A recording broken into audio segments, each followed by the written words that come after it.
Happy Sabbath.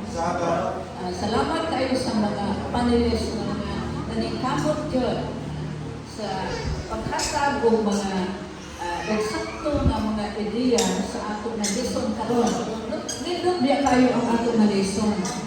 Kaya ang uluhan na mga hulagway ikan sa kamilyoon. Kung mga hulagway, sa kanang hulagway, ilustrasyon.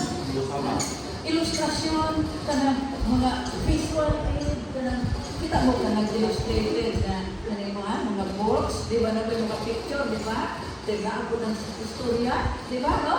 Muna siya mga hulagway. Ilustrasyon. Na ilustrasyon. Dahil, di mo po natin masabtan kaayo o mga walay ilustrasyon. Pero daghang mga ilustrasyon, kung sa mga ilustrasyon na hikuan ganina, si Isaac, si Rebecca, mga ilustrasyon na. Si Osias o si Gomer, ilustrasyon. Matahong ng pangasawunon. Dito tayo kung ato na nga masabtan ang mga hulagway. No? Ang mga hulagway, mga hulagway ikan sa kamilyoon. No? Kung sa manan, disulti sa Ginoo, hindi sa palaang kasulatan, excuse me, ganit na lang po na akong Bible na yung sa tagaan. Okay na? Episo, ato nga, basahon para nga, ato masabtan mo, makita sa Episo 5, kasugod sa 21, abot sa 4, nag-ingon ha? Kini o mabasa na ito ni, masabtan na ito. Dayon, aging-ulit. Magpinasakupay kamo nga masinugtanon ang usa sa usa ingon nga pagkataha kang Kristo. Mahito po dis kaminyoon. O sa day ang ilustrasyon sa kaminyoon, kini nga kaminyoon, simbolikal og literal. Simbolikal, kaminyoon sa iglesia o sa kordero. Mao nagsimbolikal. Ang literal, kaminyoon sa lalaki o sa babae. O may literal. Kung wala'y literal, di ka kasabot sa simbolikal. Ang literal, ibuhat sa Ginoo, di ba? Lalaki o babae. Nagawin siya diba sa Genesis, sinugdan sa creation, nagbuhat siya o lalaki o babae. O ino siya bubiya ang lalaki sa iyong mga ginikanan mo, ipon siya asawa o mahimong usa. Pag mahimong usa, kinahanglan nga pinasakupay. Maingon nga, natahatas Ginoo. Kaya wala kay kataha sa imong bana, wala kay kataha sa imong asawa, kay respeto, wala sa kay respeto sa Ginoo. Maugid niya ang buwan isulti. Kaya imong bana, imong ipagsubilong-subilong, imong asawa, imong ipagsubilong-subilong, dito laing tao, nagdautan ng batasan, wala na na-respeto. Wala na-respeto. Kinahanglan mag-ingon, magpinasakupay ka mo, na masinugtanon sa usan-usa. Ingon na kataha kang Kristo. Okay. Giuna ang mga asawa sa 22.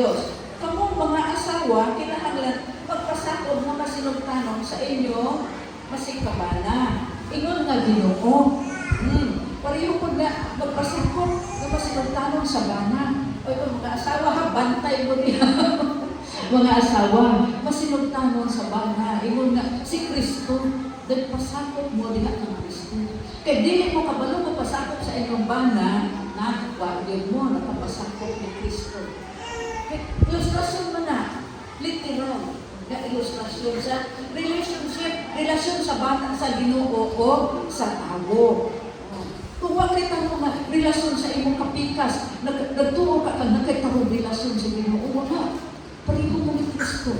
Okay. Pero kay, mamamatay mga kapakyasan. Usahay po, may mga kapakyasan, yung tanan. Hindi mo po dili, no? Ang mga bana na po, istoryahan. Okay. At ang bana, dito sa 23 na doon, kay ang bana mao ang ulo sa asawa. Maingon usab nga, si Kristo ulo sa iglesia. O mao ang iyang lawas, o siya mao ang magluluwas ni ang bana, ilustrasyon ni Kristo. Ha? Ilustrasyon ni Kristo po ang mga bana. So mga bana, di dapat magpabuyag kay kamilarawan ni Kristo. Haron sayo mo pasakop ang asawa, pag tinanong sa mo, uy, wapay asawa, reklamo o tinanong ng bana. Pero magtinanong ko na, adili magtinanong ng bana, masaba ko ng asawa. Balik na na. Kaya wag magdating na rin alam-alam, hindi mo na istoryahan. Ang bana, ilustrasyon ni Kristo. Paminaw mo mga bana ha. Kamu mga bana, ilustrasyon mo ni Kristo. Kamu'y larawan ni Kristo. Maingon na, si Kristo ulo sa iglesia, kamulo sa iglesia, na mao ang iyang asawa. Okay. Kaya ilustrasyon. Ang bana. Mga bana, kinahanglan dili badlungon hangkay kuyaw. Walay asawa mo pasakop dagway ko mo. Pero magpasakop yun ha. Tarunong yun. Ilustrasyon ba ni Kristo? Kaya ang bana, mao ang ulo sa asawa. Pangulo. Meron si Kristo pangulo sa iglesia at ang binatakot. Ang mga bana, pangulo. Na may pangulo magpabuyan. Okay, nga no? Pero naamagutay kaluya ko, sa dilang usahan. Ato lang tunan sa nagpulong sa dito. Okay. Kita, igubya mo ka ang ha? Di ko kayo mga bana na ko'y ingana. Ang sumupon. Yung kita. Ato lang po may mga asawa. Di ka mo po kay bana, lagi iguan ni asawa o bana. Bana, ulo sa iglesia.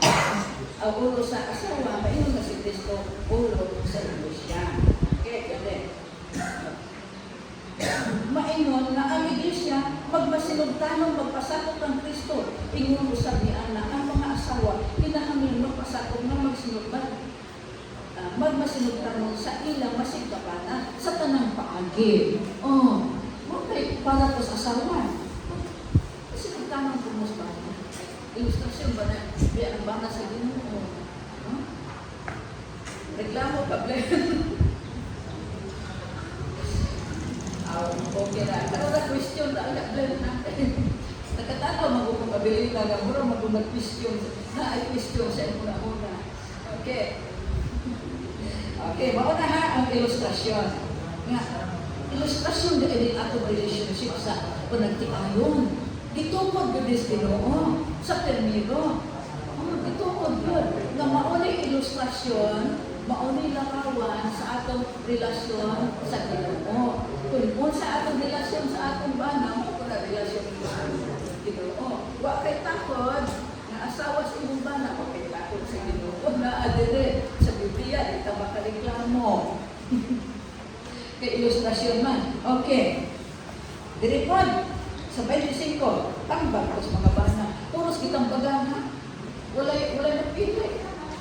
Kamong mga bana, higugmaan ninyo ang inyong basig ka asawa. Kabana, bantay mo ha. Kamong mga bana, higugmaan ninyo ang inyong basig ka asawa. Maingon usab na si Kristo na higugma sa iglesia, nitugyan sa iyang kaugalingon, alam kaniya. Tanawa na to si Kristo. Kamong mga bana, tanawa ninyo si Kristo. Unsay gibuhat niya sa iglesia. Nitugyan sa iyang kaugalingon na iyang kinabuhi. Nitugyan niya sa iglesia. Iyang giluwas ang mga tao. Gamoy, ilustrasyon sa iglesia. Ang mga asawa, ilustrasyon sa iglesia. Larawan sa iglesia ang mga asawa. Yung sa nga, ang iglesia ni Kristo. Di pa kamakyan. Di pa kamakyan. Wala siya gilin. Ihatag niya ang tanan. Muna mga bana, paunahan doon yung pagkaon ng asawa kay Sayo. si Kristo gihatag niya tanan sa bana o sa asawa. Paunahin na mo, magamay ang sudan ng asawa.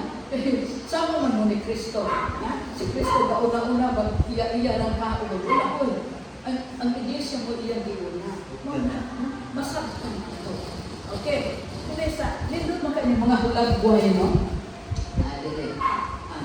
Di mo dali, nahimong usa ka unod. Pag kami yung sa tao, usa na kaunod. Usa na siya kaunod. Dili na siya lahi-lahi. Okay. Mananggit ko sa kasa, kauban. Ikaw, mag-desisyon ba kagimuha? Lakal ba kagimuha? Wala ka makaano nga, kamusugot ba ka? Namuag ko dito. Kabalo na katuan na dito. Dili ko ano. Kaya ko saan naman mo kaunod. Kinang pananghiray. Kung na'y ibaligya, sugot pa ka na ato may ibaligya. Kina. Ang mga property, sugot pa ka na ato may ibaligya. baligya o sa iyo desisyon ani kay usa na magud ka unod ato mang ipakasayo pinakasayon nga paglantaw nato kay ilustrasyon man yan pinakasayon nga ilustrasyon para di ta malibog ani ato nga leksyon. Ako lang lakbit-lakbitan no kay ipagsulti naman ni kanila. Okay, manahon ng pangasalunan.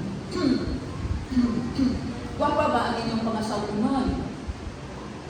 Kapag mga bana, nangasawa mo mga gwapa, kinsa madino mo, wak mo kapangasawa gwapa. So, hindi pa ako mahinunduman sa una, mag-ibang mo ni sa Abilina, may man mo gatiyo ho sa bika. Hindi ko kabalik mo na rin sa Abilina. Iulog mo na. Hindi ko kabalimot ang gusto ni Abilina. Na may nireklamo nga, ang iya ko nung asawa, nagmahay siya, ay bati-bati utang ko. Bati utang ko, hindi mo sa Abilina na may hanggang gatiyo ho sa bika sa una. Hindi ko malimo na matahong ng pangasawa. Okay? Tinuod na nangasawa ka, nangasawa ba kung kanandili na? Bati na mo. Hindi mo na lang naging bati ka ron. Okay. Okay. Tinuod, ay ko magbubati. Ganun daw po sa bang mga asawa, yung naasawa na, nakahimok magbubati. Pero matahong na sila sa wala pa namin nyo. Kanang kalasyon, kanang paan pa, di ba? Huwag ka kaayo yung matanaw. Uy, mulang balik ka kanang kasunod. Pwede yung papahas, labi na nakasukot o Buddha. Diba? O kinsa may nakakita o bride, diha nakasukot na diha sa iyang puti, min agutawon. Wapo na guys, ha? Puros na matulog na ilustrasyon. Matahong na pangasawanon. Gusto ko po kaaron sa tirwane. Nakakita mo kakasunod na kapaso din ako. Pagkamilaraw mo nga ng nagong. Matahong na pangasawanon. Nga naman siya naging matahong. Ang ilustrasyon, ang Israel. Sa bata ang Israel, i-illustrate sa sinalibay. Sinalibay. Ako na dalingon ka kay dingon na, time na. Okay, matahong sa nalibay. Giatiman sa Ginoo. Nahimong matahong. Ayaw mo atiman ang Ginoo. Karon nakakita ka po mga asawa, wala na po'y beauty. Ano man, sige naman lang ang kapas mo. Huwag kapasuhol. Nang lalong ni Kapin, di pagkaget. Tinuod kaya nga. Wala ng beauty. Kaya wala nang maatiman. Nag-ugtas ko. Ha? Nag-ugtas siya. Baka hindi pa tinarong ko. Pangita ko. Para pagkaon. Ito ang bisag na minyo na dalapot siya. Nauli. Walay dalang bigas. Walay dalang sudan. O sa may nagtagok sa asawa ko eh. Di katikot-kot. Ang tinuod kayo na sa atong ilustrasyon sa mga asawa na natikok-kok na din. Minad na kayo na na-stress. O maunay ka matuuran doon. So wala pa mamino, mga saunon pa matakot. Pero walang naon nato na. Ang pagkatiman sa Ginoo, maoy na mahatag kung katahon sa Israel. Na iyang pagkasalunon. Pero niabot ang panahon. Wala na kulang ng Ginoo. Wala na kulang.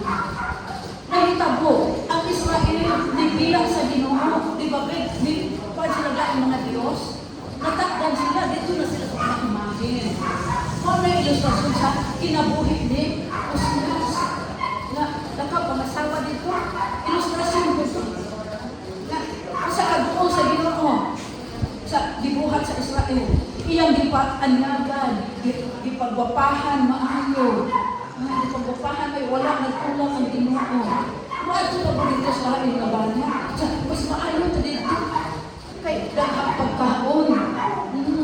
Wala na itabot, gomer. Kay tinuod magpobre ko sa silas. Kung ano yung silas. Kay ito mamamaol. Pero si Osias wala na pasagan. Di ba na? Dahil mga property ko. Nabaligya dahil siya mga property. Kaya iyan makatong balik si gomer. Iyang asawa, ganito lain na. Ang iyang ato niya. Kaya iyang paliton pamusan. Kaya nawala ng beauty po. Hindi ka mawala ng beauty nga. Isa kinsa na. Wala ni may mupunit. Nahimo na lang baligya na kaning tao ba nga. Mura po nito. Okay, manay nahitabo ni kuan ito dili na ang bigaon ng asawa. Manay nahitabo mo. Nahimo siya bigaon dili daw sa pagkulang sa iyang bana ang mga Diyos. Iya ra butong paugali mo. Okay, ay sa akin dili ka kay sige na kung kuan na pero wa pa magpapahon. Ay sa akin dili. Sa ay sa akin sa dili ka, no? Ako magkuan sa mga istorya. Si Abraham tawo sa Dios. Nagkakitagod siya kung sa mga hinundan, kung panahlit, mamilyo sa isa, sa ilang dapet. Kaya puro magusing kahilawasan, magkadiyos-diyuson ang mga tao dito Davita. So nakita siya, hindi yun, maghilawasan, hindi, dapan. Karoon, giinom magkalilyon mo, ganihan na, mas maayo kuno ang pagpili sa mga tinitahan kaysa pagpili, kay sa ikaw mo mapili, kay mo may buhat ni Abraham. Ay, ato una-una, tamo sa Diyos si Abraham. Ang iyang sulubuan na si Eliezer, tamo po sa Diyos. Pwede po makita, pwede po una-una. Kano na yung mga ginikanan ko, basta kay tagaan na tuba, tagaan na humsoy, hala. Uy, kadaghanan biya na sila magpukurot ang bigay ng kwarta. Yung pagkatuan na isang oras. Di ko na ito sa liga natin. Tamo mabutan makasasala ko. Si Abraham pinili sa Diyos. Di ko tapasagan ang mga ginikanan mo lukod din. Di ko na marupay. Kailangan magbigay ka po. Kanak ikaw mo pupili. So, ang pinili ni Abraham o pinili ni Diyos, pagka nagtagtagpo na sila sa Davita o si Isaac, pumilikan mo. Puro man sila na inlove sa usa kaya nga naman, ginuo ang nabili, ginuo ang nasugot. Nag-angko silang maayo, may papalakad siya. Elisa, ipapanaad ako ng bunigibas na ako. Ipapanaad ng Abraham, dire kupot sa akong paa. Di ko ka, magitan asawa sa akong anak na. Hindi ko, kanang dili pinutan, angko mo sila. Si Eliezer, sige kung gaan ko sa dalan. Yata po si Ginoo. Na may naman na nakakita kay Wapo ala. Diretso. Kay sugot na yung kay Wapo na. Pagkahuman, di pa din. Batik man din batasan. Di ka. Siguro, kinatagura ang po sa Ginoo. Ang ilang dibasihan, ano nga, nakakaplag si Rebecca, si Abraham, si Isaac, nagtinlab sila sa usa-usa, nagpupos mga buutang sila, ang po sa Ginoo. Si Rebecca, sama po siya ni Abraham, sama siya ni Abraham, na walay reklamo sa pagtawag sa Ginoo. Okay, mauka na ang Diyos kasi ito kalisyo. Dalang salamat. Salamat. Ako lang.